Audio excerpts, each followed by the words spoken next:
एक कहावत है, एक ग्लास में आधा ग्लास पानी किसी को आधा भरा तो किसी को आधा खाली दिखता है। फर्क नजरिए का है। नजरिया बदलते ही नजर और नजारा सब बदल जाता है। ये बातें बिहार के कुछ बाहुबलियों पर एकदम फिट बैठती है। अपराध के कीचड़ से निकलकर राजनीति की सफेद चादर में आसानी से फिट हो जाने वाले इन बाहुबलियों को कोर्ट ने कुछ सालों से लेकर उम्र कैद और फांसी तक की सजा दी हुई है। लेकिन बीतते वक्त के साथ इन्होंने ऐसी कलाबाजियां दिखाई हैं कि उनके लिए नजरिया भी बदलता गया। फिर क्या था, नजर भी बदली और नजारे भी बदले। आज के पंचतत्व में ऐसे ही 5 बाहुबलियों की कहानी बताएंगे जिनके लिए नजरिया बदलते ही नजारे बदल गए। कल के बाहुबली आदरणीय हो गए।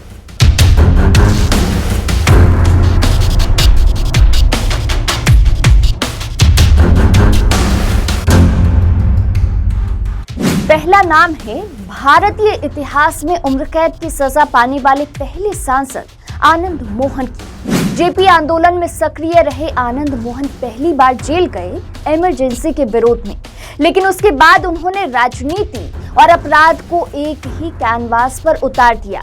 आनंद मोहन ने जितनी राजनीतिक शक्ति हासिल की उससे कम उन पर आपराधिक आरोप भी नहीं है।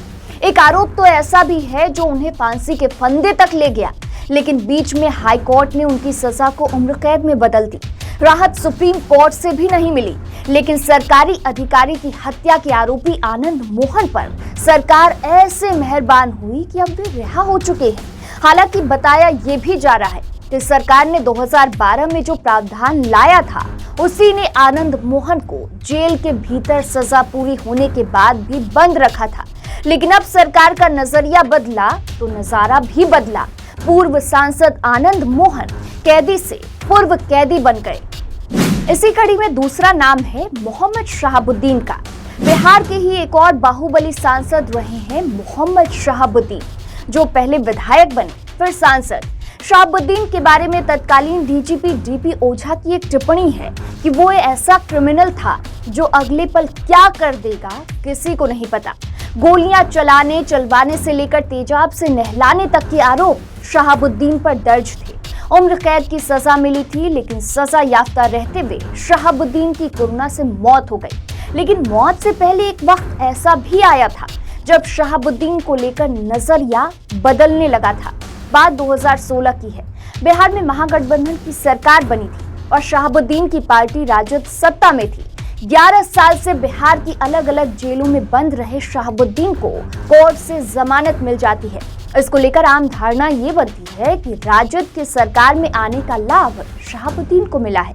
हालांकि जेल से बाहर आने की शहाबुद्दीन की खुशी ज्यादा दिनों तक टिकी नहीं और इसके पीछे का कारण उनका एक बयान बताया जाता है, जिसमें उसने बिहार के सीएम नीतीश कुमार को परिस्थितियों का मुख्यमंत्री बताया था। शहाबुद्दीन 2016 में भी सत्ताधारी दल राजद के राष्ट्रीय कार्यकारिणी में शामिल था, लेकिन उसकी एक बात सत्ता को ऐसे चुभी कि वापस जेल भेज दिए गए। शहाबुद्दीन की लाश ही बाहर निकली। अब इस कड़ी में तीसरा नाम है पप्पू यादव का। 1991 में पहली बार पूर्णिया से सांसद बने पप्पू यादव। उन्होंने निर्दलीय चुनाव लड़ा था और संसद तक का सफर पूरा किया। 1996 और 1999 में वो पूर्णिया से ही निर्दलीय सांसद बनते रहे, लेकिन 1999 में उनका नाम माकपा विधायक अजीत सरकार की हत्या के मामले में आने के बाद उनके राजनीतिक जीवन पर कुछ समय के लिए विराम लग गया। सीबीआई की विशेष अदालत ने उन्हें आरोपी बनाया और उन्हें गिरफ्तार किया गया। पप्पू यादव पर सीबीआई की विशेष अदालत में केस चलता रहा। वो लंबे समय तक जेल में रहे। इसी बीच 2004 में पप्पू यादव को लालू यादव का साथ मिला। उन्होंने मधेपुरा सीट से आरजेडी के टिकट पर चुनाव लड़ा और जीत भी हासिल की। इस बार वो चौथी बार सांसद बने थे।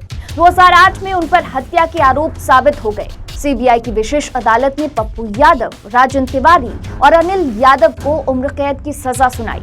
सजा मिलते ही उनकी सदस्यता रद्द हो गई। उन्हें तिहाड़ जेल भेज दिया गया। कई सालों तक वो जेल में ही बंद रहे। पप्पू यादव ने इस फैसले के खिलाफ पटना हाई कोर्ट में अपील की, जहां से 2013 में उन्हें राहत मिली। सबूतों के अभाव में उन्हें बरी कर दिया गया। जेल से बाहर आने के बाद पप्पू यादव काफी बदले नजर आए। वो अपनी बाहुबली वाली छवि को बदलने की कोशिश में जुट गए। गरीबों की मदद करना, अपने इलाके के लिए सामाजिक काम करना, ये सब उनकी लिस्ट में शामिल हो गया।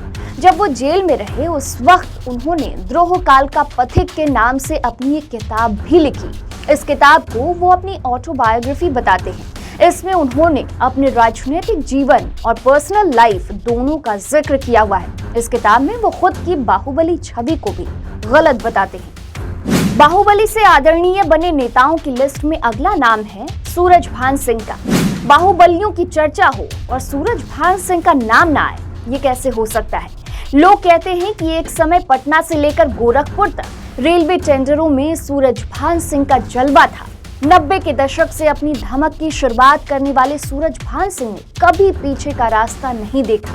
पहले विधायक बने और बाद में सांसद, लेकिन सूरजभान ये जानते थे कि कभी न कभी उन पर लगे दाग कुर्सी को बरकरार नहीं रहने देंगे। इसलिए उन्होंने पत्नी और भाई को राजनीतिक विरासत सौंप दी। अब वो बैक स्टेज पॉलिटिक्स करते हैं। अब इस लिस्ट में आखिरी नाम आता है काली पांडे का। काली प्रसाद पांडे, वो नाम जो 80-90 के दशक में बाहुबलियों का गुरु कहा जाता था। काली पांडे के ऊपर कई संगीन आरोप लगे थे। इसके चलते वो जेल भी जा चुके थे। इन्होंने 1984 में गोपालगंज सीट से लोकसभा के चुनावी मैदान में ताल ठोक दी। इनका प्रभाव कितना था, इसका अंदाजा इसी बात से लगाया जा सकता है कि 1984 के लोकसभा चुनाव में इन्हें रिकॉर्ड वोट मिले थे। काली पांडे ने उस वक्त सारे देश में सबसे अधिक वोटों से जीतने वाले लोकसभा सदस्य का रिकॉर्ड बना डाला था। तो आज के पंचतत्व में इतना ही, और भी ऐसी ही खबरों के लिए, ऐसी ही वीडियोस के लिए देखते रहिए पंचतत्व। नमस्कार।